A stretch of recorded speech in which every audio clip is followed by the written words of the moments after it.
Stephen du Perche was the chancellor of the Kingdom of Sicily and Archbishop of Palermo during the early regency of his cousin, the Queen Dowager Margaret of Navarre. Stephen's relation to Margaret of Navarre is unknown, as is his parentage. He is described by the contemporary chronicler Hugo Falcandus as the son of the Count of Perche, Rotrou III. He was a young man when he entered politics, born at the earliest in 1137 or 1138.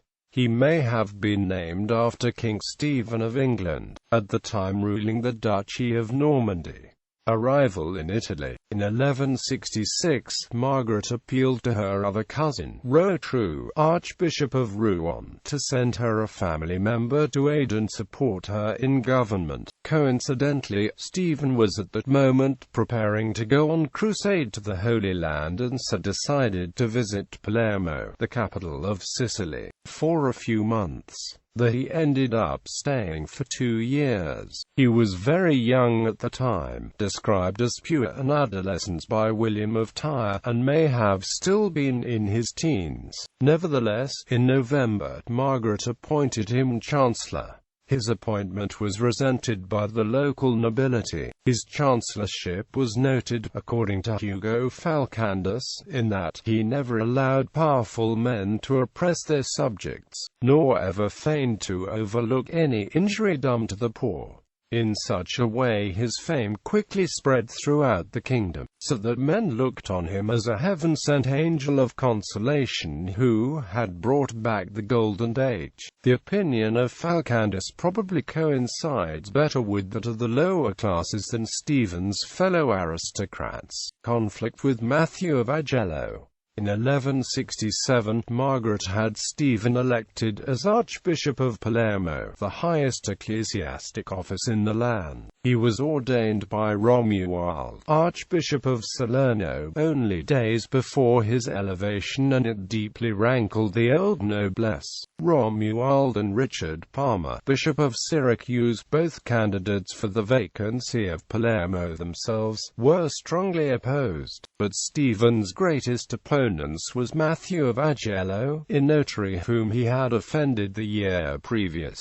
Stephen went so far as to try and seize Matthew's mail, but nothing indicating conspiracy was ever proven against the notary. Stephen was never consecrated, perhaps because had not attained the canonical age of 30. In that year as well, Henry, Count of Montescalioso, the Queen's brother, returned from the peninsula on the counsel of his friends, who had goaded him into making a complaint to his sister about the rank of Stephen. Stephen won Henry over for a while, but rumors of an affair between Stephen and Margaret was enough to push him into a conspiracy. Most of the Muslim staff of the palace and the eunuchs were involved in the plots, and, on the 15th of December, Stephen promptly moved the court to Messina, to where he had implored his cousin Gilbert, Count of Gravina, to go with an army. The plotters, led by Matthew of Agello and Gentile, Bishop of Agrigento, went to Messina, but Henry, for reasons unknown,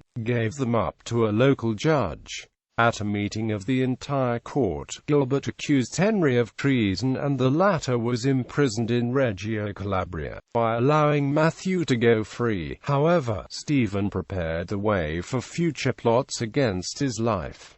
Deposition and exile by conspiracy. In March 1168, Stephen and his entourage, including the king, William II, and Queen Regent, arrived in Palermo, where the conspirators had already arrived. This time, Matthew was imprisoned and Gentile fled.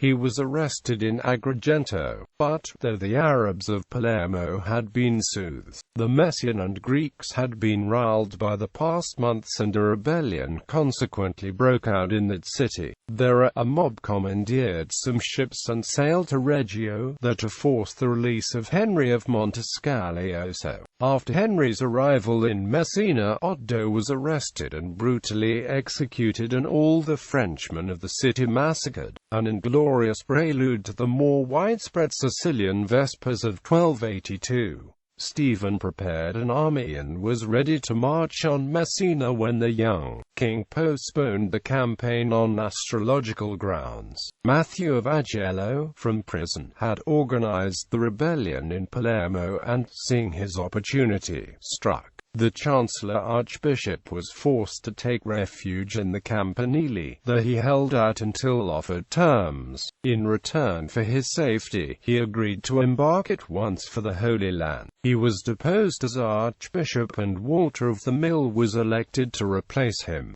Gilbert of Gravina and his family were forced to do the same, and they all left for the Kingdom of Jerusalem. He arrived in Jerusalem the summer of 1169 and soon fell ill and died. According to William of Tyre, he was buried with honor in Jerusalem in the chapter house of the Temple of the Lord.